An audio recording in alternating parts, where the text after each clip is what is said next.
ایک مرتبہ کا ذکر ہے کہ مغل سلطنت میں ایک دانشمند اور منصف بادشاہ اکبر اعظم حکومت کرتا تھا۔ اکبر نہ صرف اپنے جنگی ہنر کے لیے مشہور تھا بلکہ اپنی عقل، انصاف پسندی اور فنون لطیفہ سے محبت کے لیے بھی جانا جاتا تھا۔ اگرچہ وہ خود ناخواندہ تھا لیکن اس نے اپنے گرد دانشوروں، شاعروں اور مشیروں کو جمع کیا جو اسے دنیا بھر کا علم فراہم کرتے تھے۔ ان میں سے ایک اس کا سب سے قریبی مشیر بیربل تھا جو اپنی ذہانت اور حاضر جوابی کے لیے مشہور تھا۔ ایک دن ایک امیر تاجر اکبر کے دربار میں آیا اور شکایت کی کہ ایک غریب آدمی نے اس کے کھیت سے کچھ چرا لیا۔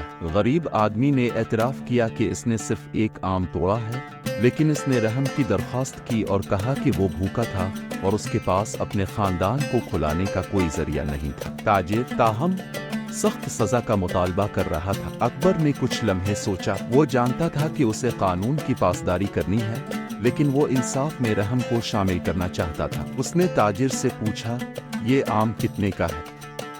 صرف ایک سکہ، جہاں پناہ۔